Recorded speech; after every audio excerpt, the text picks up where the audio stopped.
pledge allegiance to the flag of the United States of America and to the republic for which it stands, one nation, under God, indivisible, with liberty and justice for all.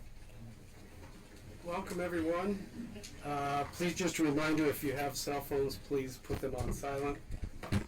Loranda, may we have roll call? Here. Here.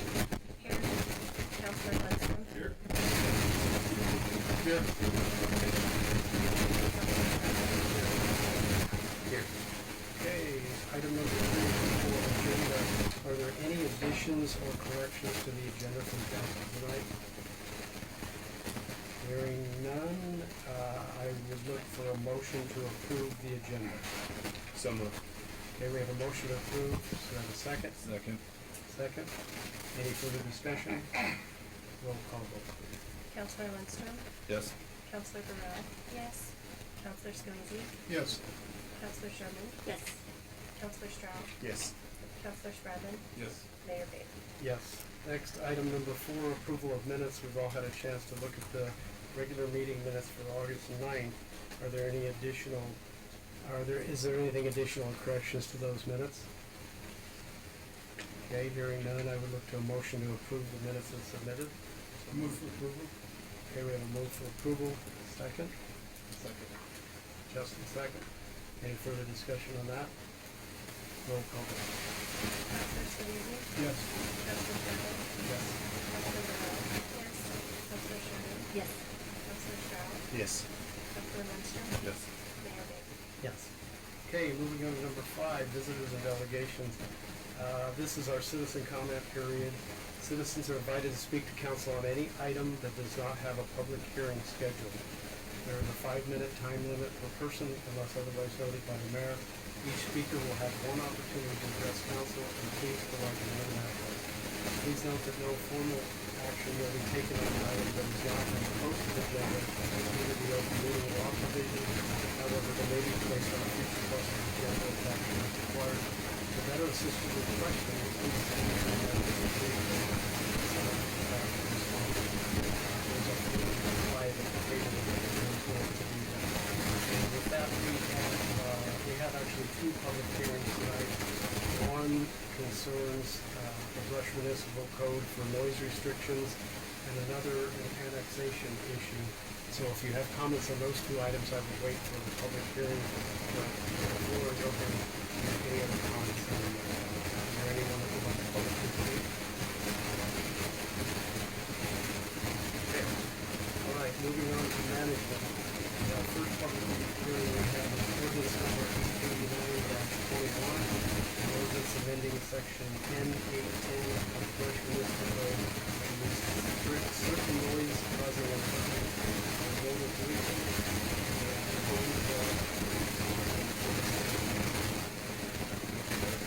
This is section 1, that will there is an exception built into the ordinance that discusses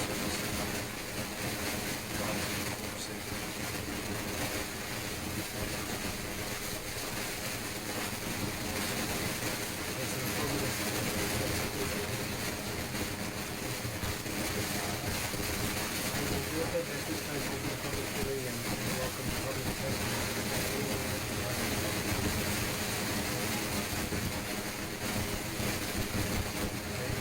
Are there any questions for council on that? I know we talked about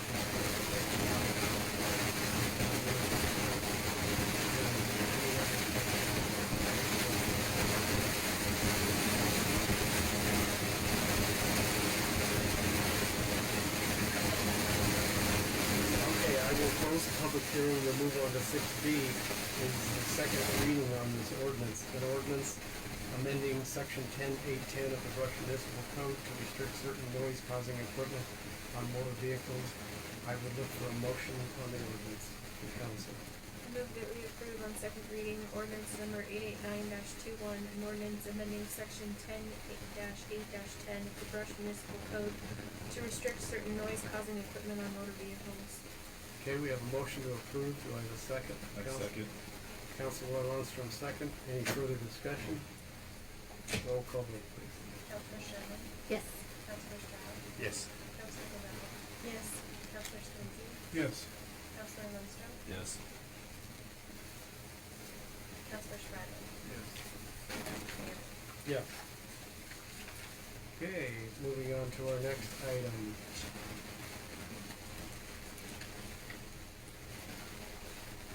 Computer catch up.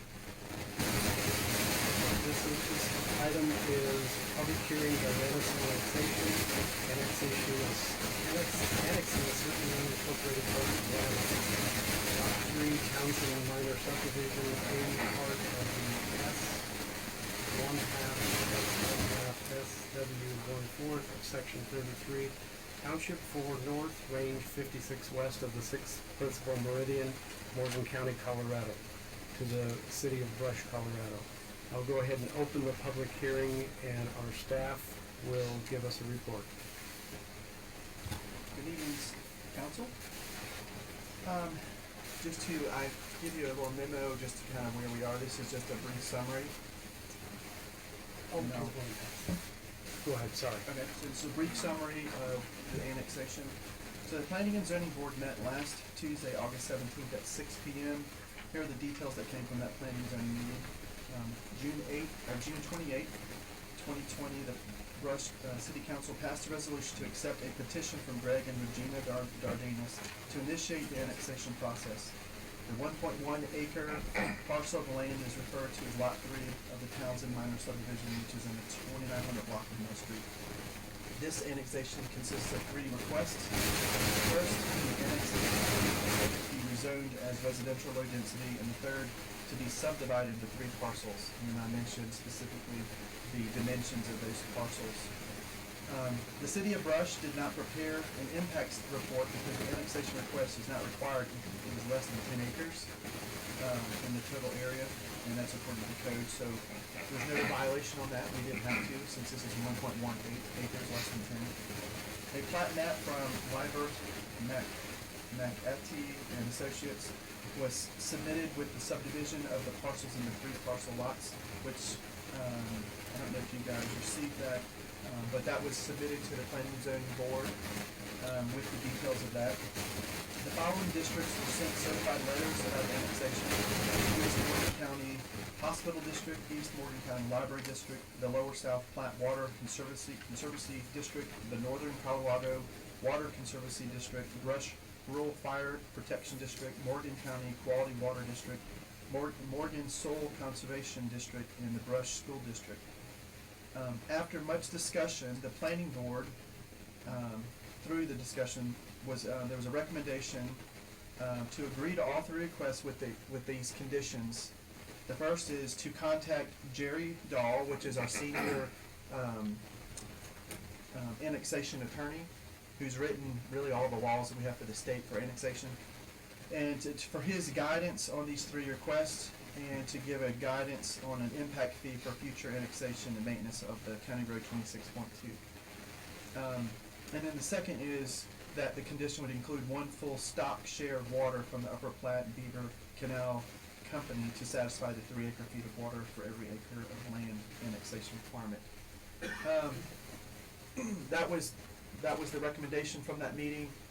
Since that meeting, I did reach out to Jerry Dahl, and we had a very lengthy conversation in which new information has been brought to me and to our staff, and I kind of mentioned the 4 things at the bottom: utility line placement, road impact fee, right-of-way width for County Road 26.2, and water shares. These things would need to now debrief with staff in a meeting, and so we can discuss this. I have contacted Greg Dardanus to let him know that there are some new information that's brought to our attention that needs to be discussion. We met about that today at 4:30 to discuss how he feels about the recommendations from Jerry. He is willing for us to discuss it and to come to an agreement as much as we can. So after we as staff discuss it, then talk to him to make sure he was in agreement to include it in the annexation agreement. So we'll have to amend that agreement. But because we can't move any further, we're going to have a meeting first. So our recommendation is that we continue the hearing. Oh, okay. All right. Any questions from council? Okay, thank you very much. Okay, at this time, I go ahead and allow the applicant, Mr., and I hope I pronounced it Dardanus, is it Dardanus? Dardanus, okay, okay. Greg, if you would like to go ahead and come up and give us a presentation. I mainly just came in, we worked out most of the details in our meeting, and I think we're on the same page with everything, and I just wanted to address any questions if you had any about the project. I don't, it's kind of a formality for me to be here tonight, but I didn't want to not show up. And Yeah.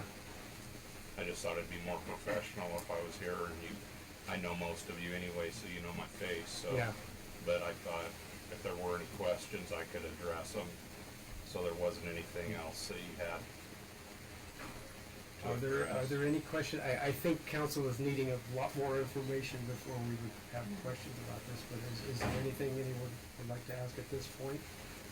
I guess I have a question about the road impact fee. Maybe Rick can enlighten me a little bit on that, but, I guess I just don't understand what's the intention there. So when a parcel is annexed into the city,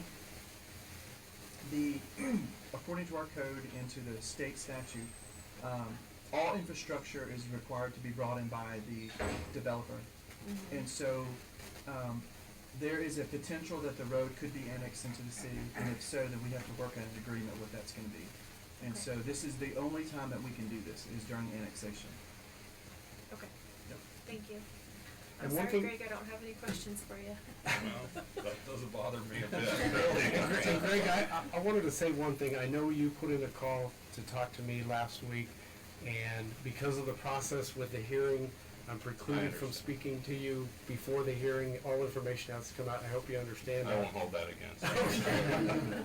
All right, all Now, right. Monty, I might. No. Now, I think you can talk to him, you can talk to the attorney, you can, Right. staff is open game, but, for us, we No, I have to understand. stay out of it until the hearing, so. All right, Fair enough. all right, thank for you. your time. Thank you, sir. Thank you.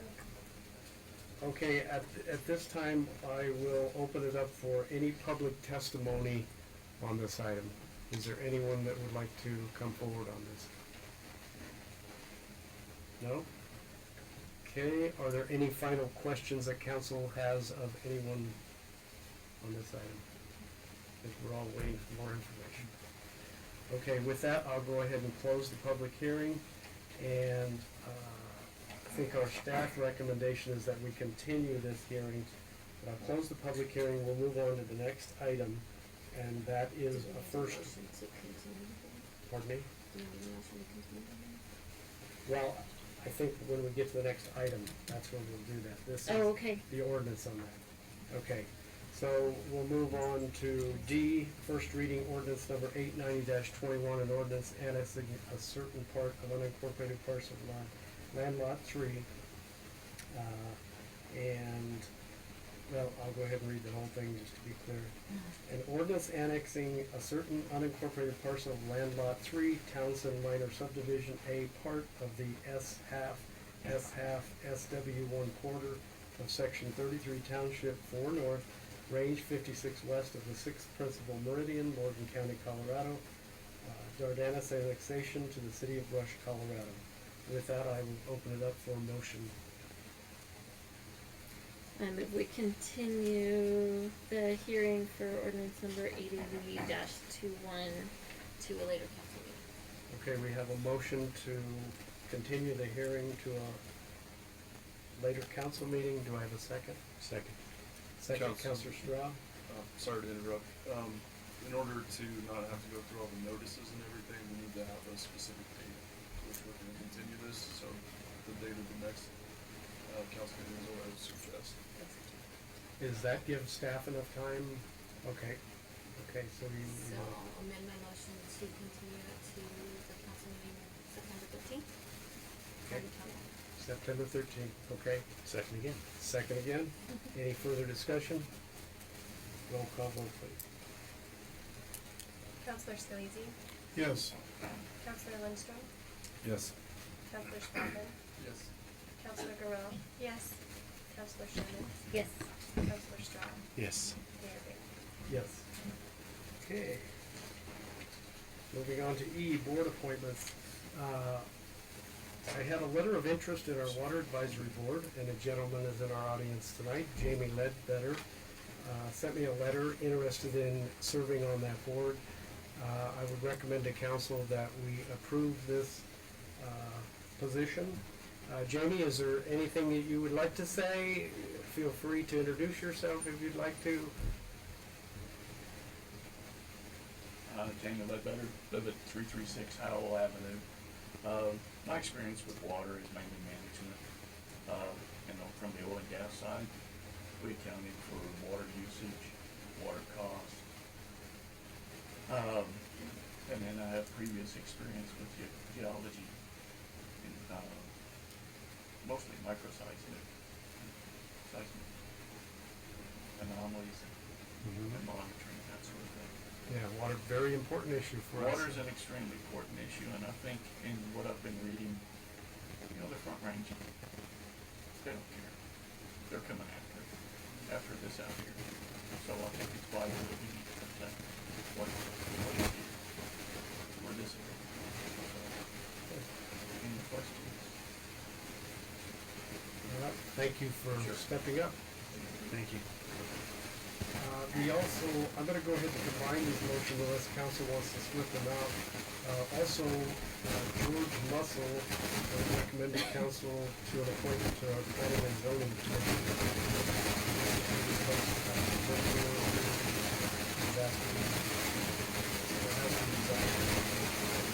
So with that, if council's okay with providing a motion, I'd like to get into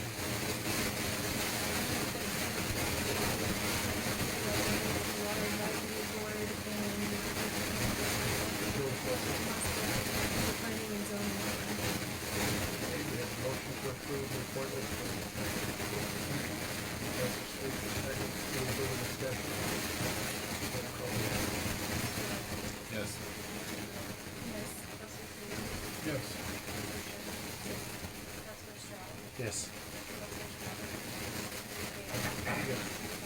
Okay, moving on to F, approval of the purchase of a fire training facility.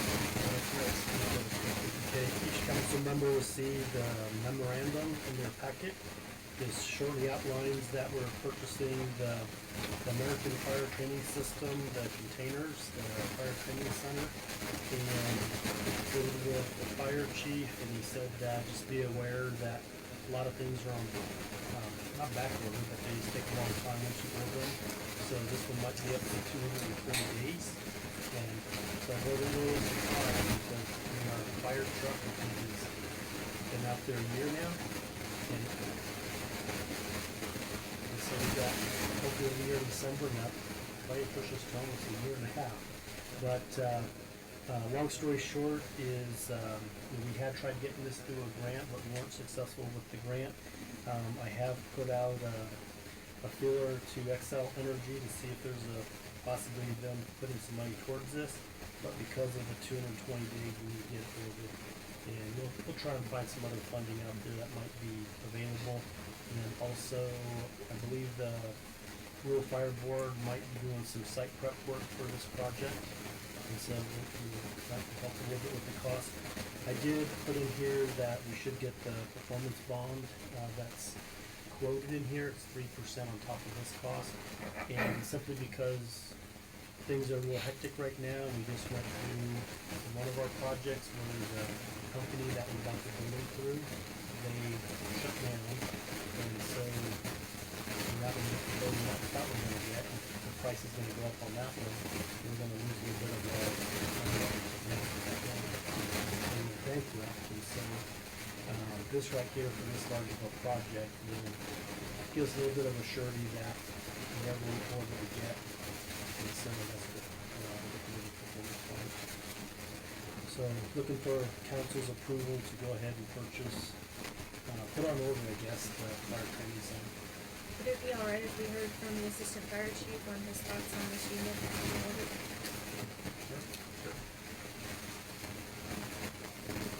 Well, this is outstanding news. We've been at this since 2017 when we first started talking about this fire training system. 17th to now, we're going to see the price increase, and the longer we wait, the more it's gonna go up. I don't know if anybody knows, but the price of steel is going up 8% a week. So to get the 30-day guarantee on the quote, I was shocked because anymore they're giving you a price per day. So this is outstanding news. This is gonna be the facility that best suits our needs, and that gives us everything that we need to ensure our firefighters are trained. So we are very grateful for this. So, Ray, this order right here, this was put together by the fire staff, is that right? And then for this order that we see here in our packets, this was outlined by the fire staff, and this is what you guys have requested of Monty and have worked with Monty in regard to? So yes, this is exactly everything that we will get when this training center is ready. Okay. I move that we approve the purchase of the fire training facility. Okay, I have a motion to approve. Do I have a second? Thank you, Rick. Second. Council Sure. Third. Ladies first, I guess. Okay. Any further discussion on this item? Okay, with that, we'll go to roll call vote. Councilor Stoney? Yes. Councilor Stradlin? Yes. Councilor Lundstrom? Yes. Councilor Sherman? Yes. Councilor Stroud? Yes. Councilor Corral? Yes. Mayor Day? Yes. Okay, moving on to number 7, finance. I move we approve disbursements of payroll from August 9th to August 23rd, 2021 in the amount of $334,693.30. Okay, we have a motion to approve. Do I have a second? Councilor Stradlin, second. Any further discussion? Roll call vote. Councilor Stroud? Yes. Councilor Corral? Yes. Councilor Stoney? Yes. Councilor Stradlin? Yes. Councilor Lundstrom? Yes. Councilor Sherman? Yes. Mayor Day? Yes. Okay, moving on to staff reports. First up, I have Rick Rugling, Assistant City Administrator.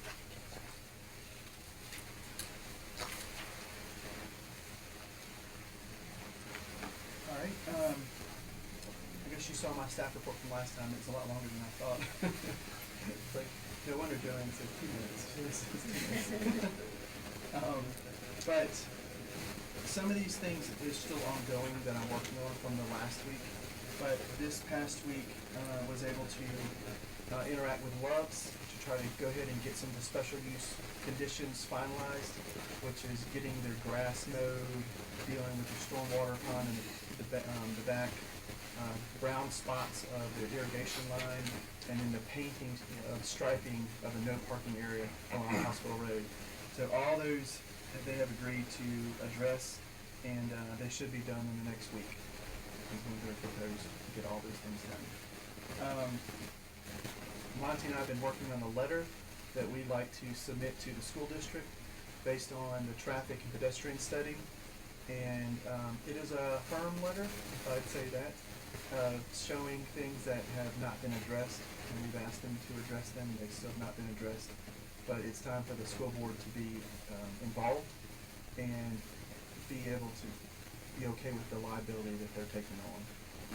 And then as far as the flashing crosswalk light for students, that we're willing to work with them for that, if I'm correct on that, and that we're gonna try to get a price for those 2 units, one on Hospital Road and one on Mill Street, but Dale will figure on that. Nice. Yeah, we've got the price for the units, I think we're gonna check it for someone to install them. So that's an update on that. Patrick. Rick, I just wanted to, if you've been by the school in the afternoon, when you pick up time, you might see all that suggestion in the statue over Mill Street, if you haven't been there. But it's gotten pretty bad, and we hope it gets a little bit better as people figure things out with picking up the kids and everything. But as the school grows, we'll probably come back to those issues if there's more students and people dropping off. And what you're gonna do is because you see people going around trying to make illegal passes, and they're going around into the wrong lane. And then of course, then you have some of the kids that are walking along Middle Street, crossing right by the entrance of the high school off of Middle Street. So it makes it unsafe conditions, if it's not terrible, but it could get that way. So we want to really look at that and really look at the old entrance, that we used to use as another location, whether it's kids getting picked up by parents, they gotta walk across the field, or to make that another way for kids to drive instead of going on Lincoln Street, to Center Street, come through that location as well. So, if I remember right, the school district, the secondary campus can increase its population by 200 or 300 more students. And so, a significant amount of additional housing here. So we should have that letter ready by the 16th. And moving on, the Main Street grant, came to a close today, and so Patrick is currently over there working, getting all the numbers, cause it's gotta be submitted by 12 o'clock this evening, PM, AM, that's right. So, he has all the numbers, he's consolidating onto, has to be separate lists of each project, and then one formal long list of all of the projects on one. So that's gonna be submitted this evening. I'm gonna go back after this to help him finish this out. So Did we're you gonna- mention how many? So we have 11, I believe, was on the list, and it looks like it's like 300 something thousand is the total. But you have to do 80% of that number, because then the building owner's responsible for the 20% to come up. So it's gonna be 260 or 70,000 is kind of what we'll submit for the grant. So that's that. Westwood did submit their application. What's lacking on that is just for them to pay their past RG and Associates engineering fees, which they agreed to pay. That's $4,800. And then for us to sign their, it's a consultation fee agreement. So for us to use engineering services and so forth, whatever we get charged, we push it onto them. So they've already signed it, and we're going to sign ours. With all of our meetings we took place, it didn't happen today. And Rick, with that application being submitted, what was the location? The same, Westwood, Okay. same place, whereas before. And another thing is, we had 2 interns this summer. They did great. Very thankful for the work that they did. We just exposed them to different departments in the city. But we are going to be moving forward with getting 2 part-time people to help in the building department, mainly to answer phones, to help with permits, and to help scan documents that we have, so we can take all of our permits and all that documents in the past to keep it online now, so it makes it easier for us to locate stuff. And for core requests, because if not, we have to go search in boxes, and it takes us hours to do that. And I don't have time for that. And one's a high school graduate, Yeah. starting college, the other one is a junior Junior. in high school, and she's in a program where the kids can get credits while they work somewhere, so it'll be a few hours a day, Yep. a couple days. And so we're now we're looking for 2 replacements for them, because that was for the summer interns. These will actually be part-time roles. And we have one student who's junior or senior. She's a senior this year. Will be helping in the afternoon, and we're gonna have a search right now to find somebody during the morning time. So are you moving the interns into part-time roles and then finding 2 new interns? Is No. that what you're doing? Oh, No, okay. the interns are done. We've kept one on just for 1 more week to kind of help us during this gap. Mhm. And those roles will finish, and then now we're looking just for 2 part-time roles. Yep. Now, one will apply for that, but it's a different position. Yep. And that's really all I have. Any questions? That's for me? plenty. Yeah, thank you, Rick. Thanks, Rick. Thank you. I know. Next up, Derek Boss, Chief of Police. I just want to say real quick that Joanne likes Rick better than me, because she always tells me I get 1 minute. I don't have a lot tonight, just a quick update on weeds, because I know that there's a lot and it's kind of a hot topic. I've been visiting with my staff on this a little bit, and one of the things we've identified, per our ordinance, we have to give a 10-day warning, and then we write a ticket. We have to write a ticket at least 2 weeks out for court. So now you're looking at 24 days before somebody goes in front of a judge to have the problem rectified. Typically, when they go to court, the case is continued so that they have more time to mow the weeds, and it gets continued and continued. So we have some weed cases that are over 100 days old. and the weeds have been growing for over 100 days. So I've talked to Monty, and we're looking at doing faster abatements on these. So if they get a ticket, they don't fix the problem, we can move to an abatement more quickly, and we'll mow and then either tax lien or they'll pay restitution for our costs in mowing the weeds. I've also talked to the city prosecutor about that and doing a little bit more on his end as far as fines go and just moving the pace faster. So hopefully that will help with our weed issues because they are getting big and we are writing a lot of tickets, but tickets don't make the weeds go away. So, really, that's all I've got tonight. Derek, can Yes, you give a quick update on the Applewood and Edmonds, the junk? I can. So actually very much the same scenario. Back in April, we wrote a ticket to the person who was responsible for all that junk. He went to court, was given 30 days to clean it up. After 30 days, it wasn't cleaned up. He asked for more time. He kept getting more time. Finally, in July, it was cleaned up for the most part. His case was concluded, and then the next day, more junk moved out there. So we wrote him another ticket. He's back in court. His August court date was, he was given another 30 days into September to clean it up. So again, same challenge. It just keeps going and going and going. Also with that one, we're having a small challenge. The property itself, our defendant does not own that property. He doesn't have permission to be on that property, but the landlord has not given us permission to charge trespassing.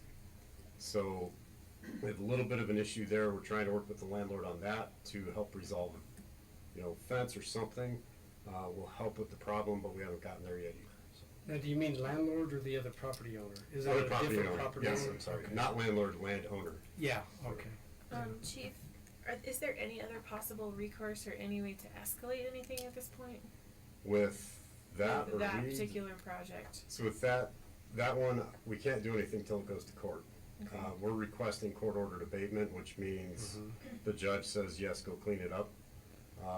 The problem there, typically when we do an abatement, we put a tax lien on the property to cover the expense. However, the defendant doesn't own the property. So we don't really want to punish the property owner in that respect. Right.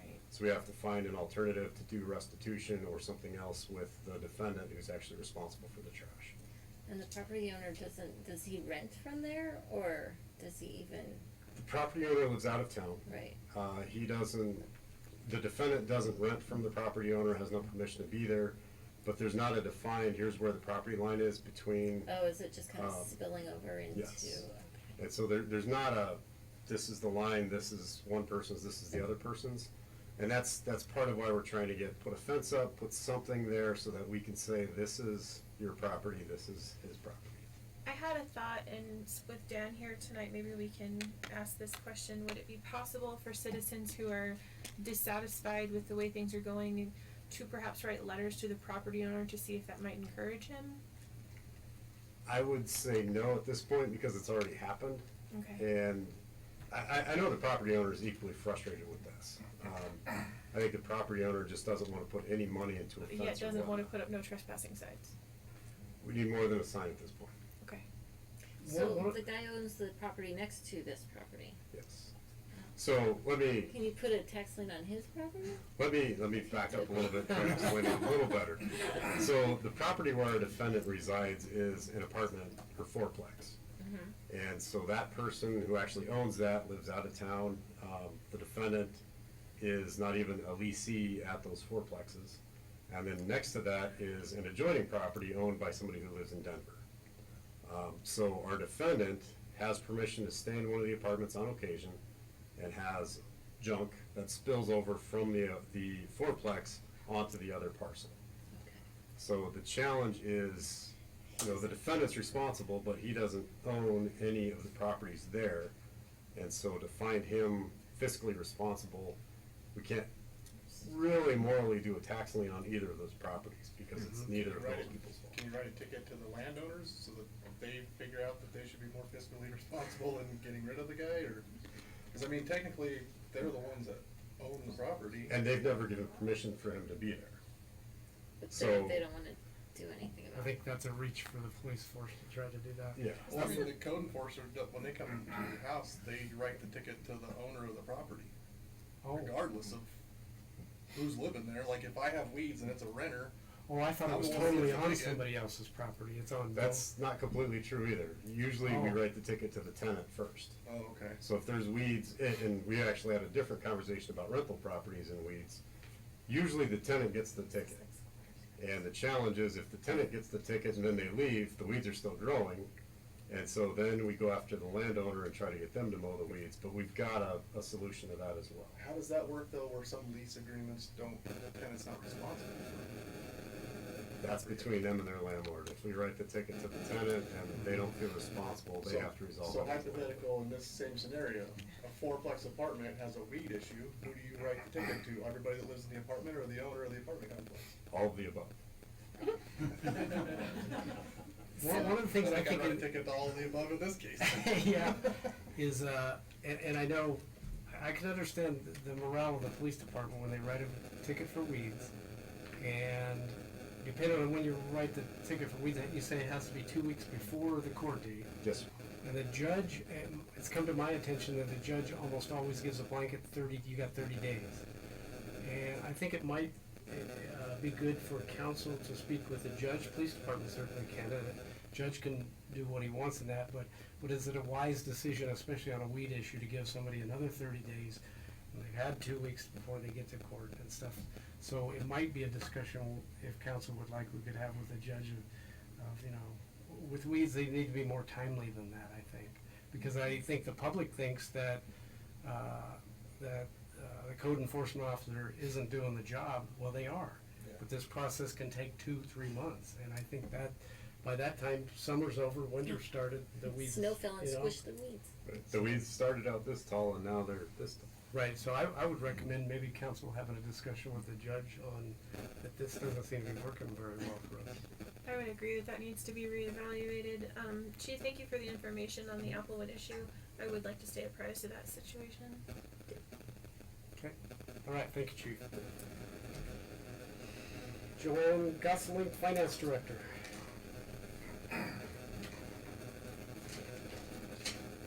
Start over Tad. Oh, no, Tad's not here. Go ahead. Sorry, I lost my place there. Dale will be next. I had Dale on this one, but go ahead. Usually I'm last, so yeah. My mistake. I have a couple, 3 items this evening. One was, Monty had mentioned that fire pumper grant and that fire pumper not showing up until December. Our grant for that with DOLA, which is a $350,000 grant, it expires October 31st of this year. So we have filed for an extension on that, for a 1-year extension. And that way, if we don't get it in December, it's a little bit later, we should be covered. Have not heard yet, but normally they issue those extensions, so it should be fine. The other quick thing was, for council that didn't make it to finance, Scott Zalbo from Lauer Zalbo and Associates, our auditor, was in tonight, met with finance committee, went over the audit. We got a very good report. He actually said we had 9.5 months of reserves in our general fund, which is fantastic. As Monty had said, don't expect to see that at budget retreat, because we won't. Because it's all in the fluctuation and how you read the numbers. Also, we met with Frank Ehrman from Colorado Employers Benefit Trust. That's who does our health insurance. And we had extremely good news there. Our health insurance rates are going to go up by 2.5%, which is a really low increase. And as council might remember, this year we actually even got that rebate back from them back in February. So very pleased with that. Kind of looked over the numbers. A single person's the cost for a single person is going to go up by $16 a month. Cost for a family will go up by $38. So good news, and was pleased to hear that. All right, thank you, Joe. Dale Colrick, Director of Public Works. Thank you, Mayor and Council. Obvious to everyone in town, US 34's been tore up for a little bit, so. They still love you. I know. But it, you know, We've got most of the removals done. You will notice that one section between Turner and Ray, that's still kind of the sacrificial section of this project. CDOT is supposed to be evaluating that particular, the current funds and situation right now to see if we can move forward with that. That's sort of just that last little bit. If we have to cut something, that's the one that's going to be cut. However, we will have the ADA compliant sidewalks on the south side of US 34 there. So those removals have been complete. Stormwater pipes, all that work has been finished and it's looking really good. And we're getting ready to start pouring some concrete here this week. So you're gonna start seeing things move a little more rapidly than what you've seen so far, because the removals and the prep work and shooting grades and correcting stormwater lines, all that does take quite a bit of time, but we're gonna start seeing some movement on that now. So expect to see some mud being put down. So it's very exciting news. Dale, I'm sorry to interrupt you. Can I ask you a question about this project that's on 34? Mhm. With the sidewalks being torn up, I've noticed a real issue on Friday and Saturday nights with the roller rink. I actually drove by Saturday night and saw kids playing in the dug-up ditch inside the cone area. Mm. I'm wondering if there is any way that maybe some netting can be put up in that particular area, if that's something you could discuss with CDOT. Well, So I'll discuss that with the contractors. That's really the contractor's issue right there. So I think we're gonna run into an issue there. we've already talked about netting in certain areas, because I know with school opening up again, kids wanting to go over to the fresh foods market to get food, we've been watching that very closely as well. So that's certainly something that can happen. That's very easy.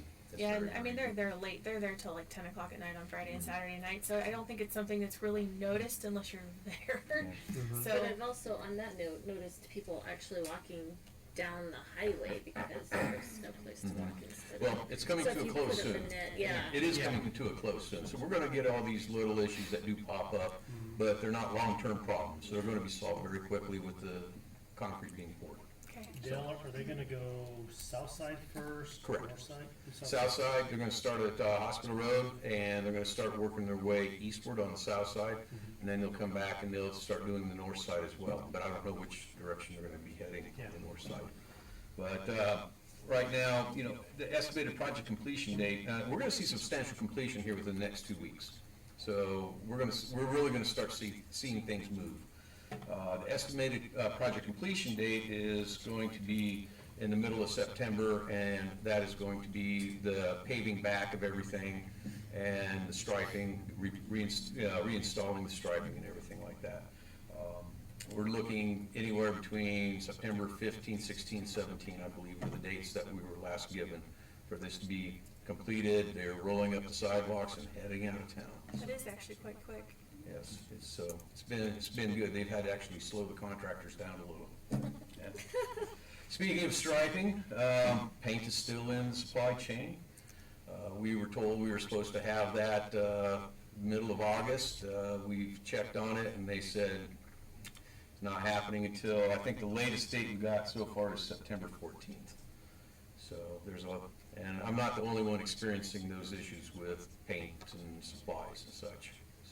And then on Mill Street, you did put the little tags I out saw there. the little Anticipating we would have had the paint in the middle of August, so it did not happen. So we're still working on that, so when it gets in, we'll keep moving forward. Very good. Asphalt preservation, we're in the process of doing that right now. I think you may have seen that there are certain areas in town that got chip sealed today, specifically the 100 block of Hospital Road, 1 and 200 block of Cameron Street, as well as Edmonds, and the 300 and 400 block of Industrial Park Road. Right now, we're just gonna let it cure for overnight, so the chip is down, we've got the sealant on there, we're gonna let it adhere. Tomorrow they'll be in, they will be sweeping up all the loose chips, and then they're gonna put that top fog coat over the top of it and finish the sealing, but that's gonna happen tomorrow. So I appreciate the public's patience, because, I mean, it's a little obnoxious to go through that, and then all of a sudden you hear all those chips as you're going down the block, down the way. But we'll get it all cleaned up, everything will be fine, so. With that, we're getting ready for our slurry sealing, and that's gonna be our east-west streets here in the middle section of town. To be certain, this is going to be a much larger and a more inconvenient portion of the preservation projects, and so I just appreciate the public's patience while we get this done. Then, That does take care of a lot of our center part of town. it So does. it might be painful this year, but then next year, you're probably gonna go somewhere else. We're gonna do the north-south street, so it'll be just as painful, but we'll be doing other sections too. Okay, yeah, and Mill Street and Hospital. And Mill Street, Hospital Road, yes, we have some big plans coming up for 2022, so. We are down to one trash truck still. Again, supply chain issues. There was a problem with the diesel exhaust fluid. They have certain sensors as well as components to those trash trucks or any diesel engine that burns off some of the excess contaminants or pollutants that come out. It failed on us, and right now, there just doesn't seem to be any of these replacement parts anywhere. So we're down to one trash truck, and the vendor doesn't know when the parts are going to arrive. We're currently running double routes with just the one truck. So instead of having two trucks and doing one route, we have to do two routes with just the one truck. So I appreciate everybody's patience. If the trash isn't picked up at its normal time, we're still dealing with not having one trash truck. I have two questions that? about that. Okay? Is that why I saw a post today that you guys will be running trash on Labor Day?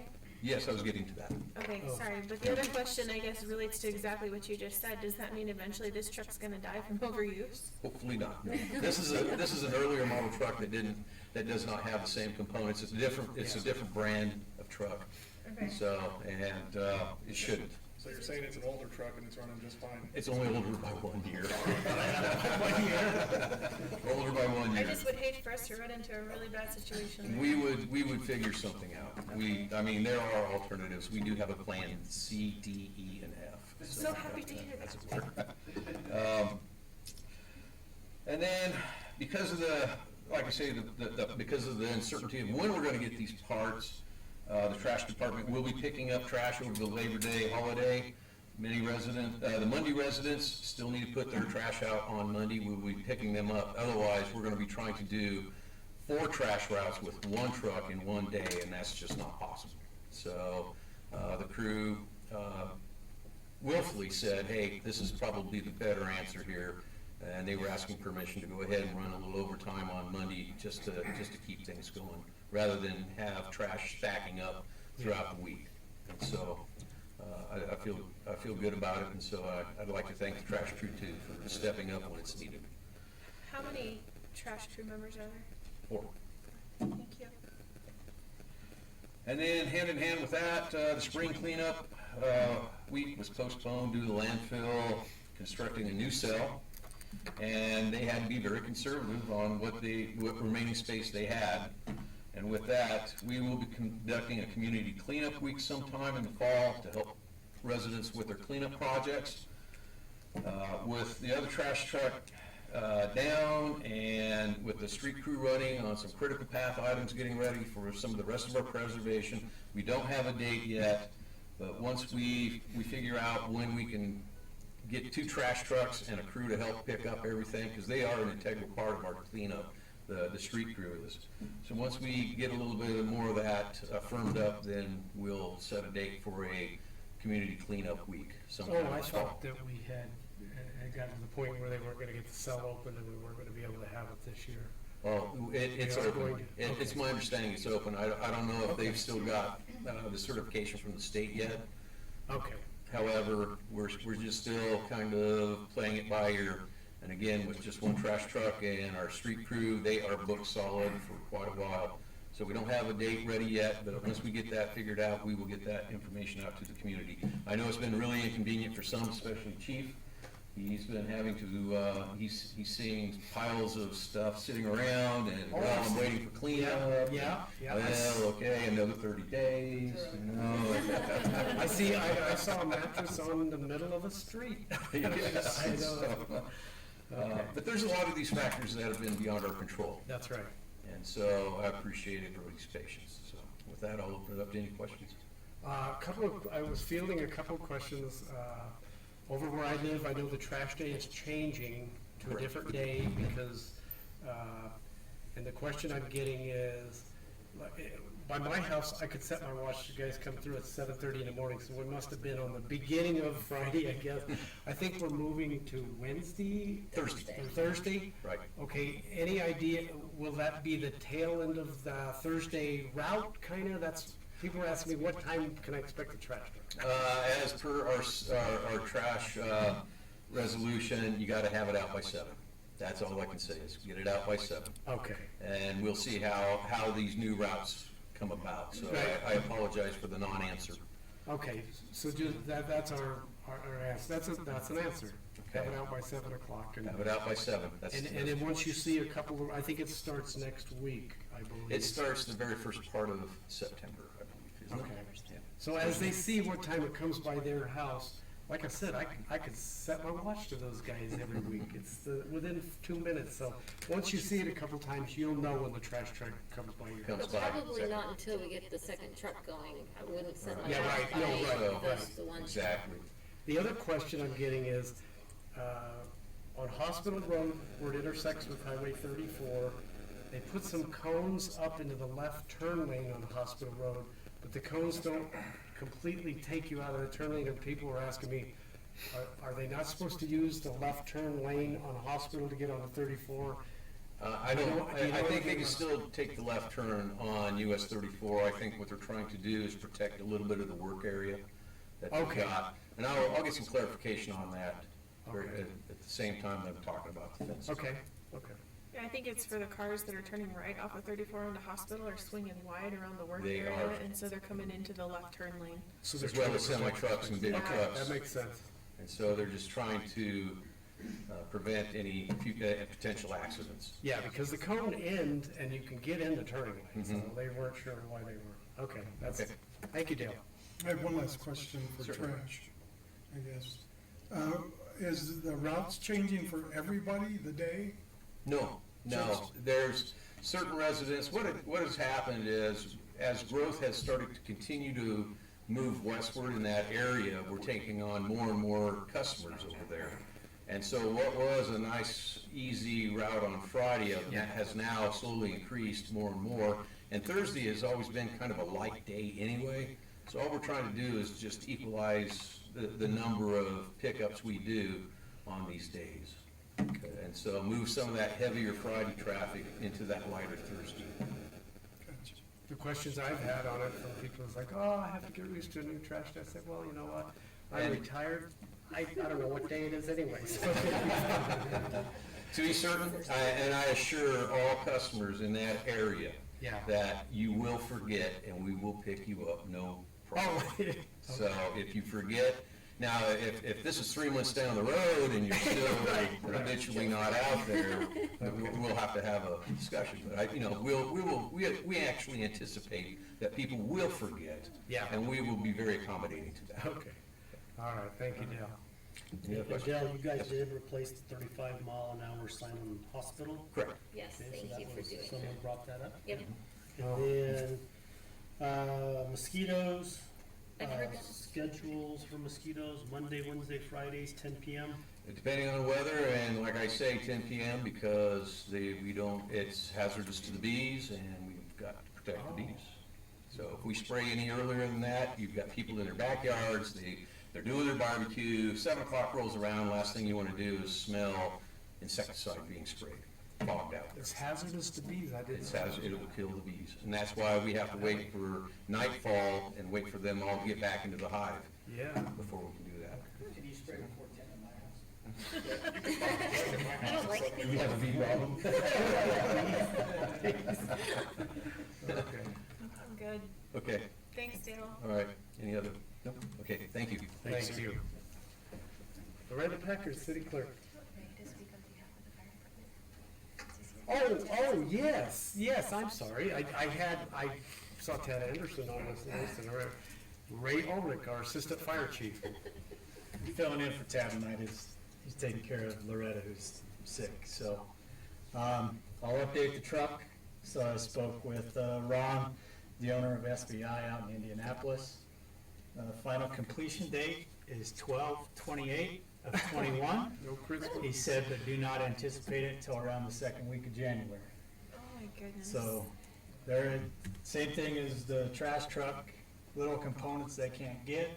Yeah. But I'll just throw this information out in case city trucks on commercial chassis are gonna be ordered in the future. If you order one today, you'll be lucky to see it in the second quarter of 2023. Oh my gosh. Wow. That's amazing. So, just FYI that Plan ahead. it's crazy. We were lucky and put different doors on our fire truck than ROM, and they're made in the USA, so they can manufacture their roll-up doors and they don't have a delay. Good. But our salesman lives in California, and he said there is just cargo ships upon cargo ships just sitting in the ocean because there's nobody to unload them. Now, what's the reason for that? Labor shortage. The labor shortage? Because the government's paying The everybody an extra unemployment $300 a keeps week to going stay home. It's affecting. Wow, isn't that something? So- Oh my God. Yeah, so if you wanna know where your part is, it's in the ocean, like California. So, of course, I don't know, we've been here since we had the incident in Pawnee, so I believe that, all the ER team members are out of there now, and it's kinda back, on Savage's deal. I know that they won't be putting any coal into live storage anytime soon. And we had a meeting with the ER team members, and they said the building looks like Swiss cheese. So it only took them 2 weeks to do what we wanted to do on Monday when we got called out there, but it took them to fly in some guru from Florida, and the first words out of his mouth was, "You gotta cut holes in the roof." And we tried to do that on Monday when we got called up. So anyway, we ran into a lot of issues and with Pawnee, so I guess a good thing for the Rural Protection District is the contract is up for renewal at the end of the year here. So now they have ammo to make XL pay what they should be paying. So we'll see where that goes. We're gonna have an after action. Chief Morgan from Colorado Division of Fire Prevention and Control and his battalion chiefs and assistant chiefs that assisted us with the incident are gonna come down and have an after action with us. We had that with the lead guys from the ERT team. They called Tad and said, "Hey, can we have a meeting?" And Tad said, "Yep, we'll come out to the plant." And they said, "No, we want this done at the fire hall. We don't want any management here." So they have a lot of issues that they're going to address with management, that they ran into the same issues as we did. So hopefully things will be addressed. And we'll see where the contract ends up. Let's see, we had our golf tournament on Saturday, so had a great turnout. Special thanks to Lance and his crew out at the golf course for doing an outstanding job. The course is in fabulous shape, so it makes it easy when you know things are gonna be taken care of when you do the event, so. Coming Other up- than that, that's all we have, if anybody has any questions. I have a question. Are you guys planning on doing a booth at Oktoberfest? We have talked about it, yes. Okay, and the goal for that was the memorial bricks and possibly recruitment? Correct. Okay, so we're just hoping that you guys are gonna have a booth, cause if we could, we got the paper here, we could say, there's gonna be a booth at Oktoberfest, come talk to our fire guys. Maybe he's not ready to commit to the Well, details. people, you have to have volunteers to commit to the booth too. Yeah, so, yeah, it's been discussed and we will more than likely have a booth there, yes. Okay. Ray, has the fire department ever, somebody approached me with this idea not too long ago about the idea of, with the ambulance thing, they tried to encourage the older high school students that might have an interest in that. Is there any way that we could kind of grow your own firefighter and allow them to come to the station but not put them in danger and expose them to cleaning the trucks, doing things like that to try to develop an interest in the younger people that are close to getting out of school, that we could maybe recruit kids from that group, or is it not something you think would be a wise? No, so we've actually discussed it multiple times. So One is liability issues. Yeah, So, city has to approve a cadet program. that's what, yeah. The rule board has to approve a cadet program because we have two governing bodies. Right, So so both would have both to of say. them have to say yes. The other thing, so the biggest issue is we're a volunteer department. So everybody has a full-time job. So we're not a paid department where the cadets can come in anytime and do what they need to do to learn the fire, learn the fire service, do training, do those things, because that's what the cadet program is Yeah, by the time they're done with their cadet program, they got their firefighter one and all those certifications. Where we only meet one night a week. right, it would put additional load on the existing firefighters to have a program like that, I can see. It has, the other thing we've talked about, and again, it needs to be approved by, the city and the rule board, is lowering the minimum age to 18. I've been an advocate for it. I mean, you turn 18, you can sign up to go to war for our country. Why are we not allowing them to volunteer? Is it 21 right now? And I don't know if that has to do with insurance reasons or anything like that, that's out of my control. But we've talked about getting the minimum age lowered to 18. Is 21 standard everywhere, Ray? Is it 18 No, pretty it's popular? not. It's not. I know in Wiggins, they're lower than 18. If you have a driver's license, you can be on the department. So, I mean, that's discussions that city council and the brush board, the rule board, they're gonna have to have. And there again, it has to be an agreement between both boards. Right. Because we can't have city say, yep, and okay, you're only city. Yeah, yeah. And, I mean, that defeats the purpose of recruitment. Have you ever thought about doing something like a fireman's rodeo type of deal where you could get younger kids, like just a one-day type deal, or it wouldn't be? So, Just for a little exposure, I don't know if that'd be like where they drag hoses and that's, there again, we're in the liability. the liability. I mean, we had somebody call us and wanted to borrow a hose, a 2.5-inch fire hose to fill a stock tank, or I don't know if there was an event going on at the LEI or what, but liability issue, we told them we can't, because if we give them a hose and something happens, well, you gave us a faulty hose. So, That might be something we could look into rolling into a festival of some kind that we do, or maybe the liability falls on something that's more city-oriented, but you're just there. And, I think the fire department had higher exposure years ago, when they had the initiations, and the guys that were in their long johns, and that kind of thing. And I know that was not politically correct, and we did away with that. it's but really that- not politically correct now.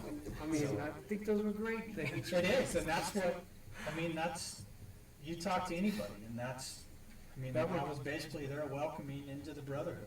Right, and the public would go down and watch Yeah, that. it was their initiation, but Yeah. this day and age, I'm not putting my name on that. So, we've discussed it, we've kicked around different ideas. There again, we're at the day and age where volunteerism, it's dying. And it's sad to say, but you want me to do what? And you're not gonna pay me for it? So, And everybody's become so sue happy, you hate to try to help anybody because it could turn around and bite you in the butt. and some of the feedback we've got from members that have came on, we revamped the whole hiring process and going through ErgoMed and all that, is they feel the process takes too long. From setting up the appointment to get into ErgoMed, and how much of that is on them is hard telling, but it's just feedback we've got from guys that have came on. And then for ErgoMed to get the information back out, and I don't know if there's a way that we can speed up the process or not, I'm not sure. Would it be possible to have a meeting, a sit down with yourself, with Tad, your lieutenants, whoever needs to be there, and some of the city council members, if not all, and the rural fire boards, where we can sit down and see what we can do to support you in getting the volunteers that you need? I would be happy to have that discussion, because I mean, ultimately, it boils down to, I don't want my house to be on fire and no one show up. That would terrify me. And to say I live with a firefighter, yeah, sure. My husband was just gone on military orders. I don't always have a firefighter at home, so I think we need to protect our city and worry about how many firefighters we have that are there protecting us and can respond to calls. So maybe if anyone's willing, we could have that conversation. And we're investing in the training center, so it seems like a good time to be recruiting. That's, I mean, if we do that, it's gonna have to be a published meeting and everything else, so, but no, we're open to it. Our other thing is, yeah, we could fill the roster, we could go to 35. But if we go to 35, but we only get the same 10 guys responding to everything, what did we do? That's true. Did we really help ourselves? Right. I do think, though, the fire training facility is going to help morale. I do think it's going to create some interest. I do think that it's going to spark some people who might be interested in doing a rally day where maybe people can come out and tour the fire training facility once it's up. I know this is a year in the works, but things to think ahead for, and you know, maybe some advertisement or just some publicity on that fire training facility, I think might help. Because that's another thing, is you want people to feel that they're prepared, even if they are volunteering. So I think that would, maybe we can do it that way, but definitely would love to have a conversation about it. So, we're open to anything, so, but that's, you know, the rodeo day, or, you know, lowering the minimum age and all that, that's all gotta go through the powers that be to get that approved. We just can't say we're gonna lower the age to 18 and bring out a bunch of 18-year-olds when insurance might not cover them. So that's something that has to be figured out by city council and Why don't we schedule that as a work session for us and decide how we want to move forward? You might be able to do kind of like a rodeo deal where it's just surrounding fire departments and you guys kind of compete and the public can just come watch. Just something for some exposure, you know what I mean? Like at the training center, I don't know if you can set something like that up, but I don't know, try to get more exposure, because about the only exposure the public gets with you guys now is the parade. we did that once in a softball game, and after that, Morgan doesn't want to play anymore. Why's that, Ray? Because it was about 40-2. No, we're open to see anything, so. Okay. All right. Cool, thank you. Thank you. Thanks, Ray. Now, Miranda Packard, City Clerk. I just have a quick election update. There's several deadlines this week for candidates, and we've had petitions come back in for all seats except for one in Ward 1. We may still have a write-in on that seat. We also have a write-in that we're looking for some clarification on, maybe another one for mayor, maybe a council seat out of Ward 2. Okay. But other than that, I don't have anything more to add. Was today the deadline for the nominating packets to come back? Yes. Okay, that's what I thought. And we do have one that has to go back out for correction or replacement of signatures. You have a cure time on that? Okay. Thursday at 5, but we look for that to come back in tomorrow. Okay. And what's the deadline for the write-ins? Friday at 5. Okay. That's all I have. All right. Dan Kropp, City Attorney. Not much to report. Our law firm somehow lost access to our email, so if you're having trouble getting a hold of me, just give me a call. If you need my cell phone number, ask Lorand or Monty. Okay. Monty Trent, City Administrator. All right, very quickly. First thing I'll mention is that we had a fire department appreciation barbecue, and not as good of a turnout as we were hoping. You know, we had a lot more of the retired firefighters that came down, but turned out to be a really good event. And then the other thing I was going to mention for council members, you received an email on ICS training. If you can work on that, we're trying to get all of the council members taking the ICS training that, for your levels, what you guys need to take. It's not all of them, but it's, I think 2 or 3 if I remember right. If you need help with it, just come on down and we'll get you a computer set up and help you along with that. In the water world, Dale, Rick, and I, we're starting to pick up our meetings in regards to the engineering and looking at our well fills, looking at some of the potential water sources. And so pretty soon, we're gonna be ready to have a kickoff meeting with our Water Advisory Committee to start bringing more of these issues to their attention so that they can then present it to council and give recommendations to council. So more is gonna be happening over the next couple of months with that. Also, our engineers are looking at the plant investment fees for water and wastewater, I believe. And so they've taken an initial stab at that. They're looking into it. We also have a water and wastewater agreement with the cogeneration plant. And the water rates, the overage charges, we're looking at those right now of where those should be. We haven't increased those in a long time. So our engineers are looking at those overage charges, I think they're called. And so those are being reviewed. And then around the city for regular residential water, wastewater, we're looking at those plant investment fee costs as well as the rate structure. So I know we just recently looked at the rate structure and made a pretty good jump, but now we're looking at the cost of a future water project, water treatment facility, and what that's estimated to be costing us. And so now we have kind of a target of how we really need to raise the rate to the right level to save up, not all, but a good amount of the money prior to finding new water for the community. Okay, so we'll keep you apprised of that. And also, our annexation attorney, Jerry Dahl, he is, like Rick mentioned, he helped write some of the state laws in regards to annexation and land use policies, and he's willing to put on some trainings. One of the requests from the city council was more training for the city council. That's on our priority list, and so that one might be a really good one. Years ago, we would do little bits and pieces, but maybe we could set it up where we have a series of, how subdivisions work, how annexations work, talk about the process. He says he's really open to that, and but we know he's a busy guy too, so we got to see how that would work. So we're going to keep looking at that. Staff is, we're a little bit behind. We need to move quickly on deciding the direction of the ARP funds. So we talked about that this week, that we need to get our meeting set up. So we'll be focusing some time and effort on that. And then did anyone mention the executive director of the chamber has been selected? Okay. Well, we talked about it before the meeting. Okay, so we did get an official announcement from the chamber president that Matt Gordon was selected.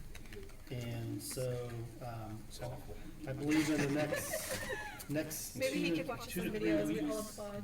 2 to 3 weeks, he should be coming back to our community.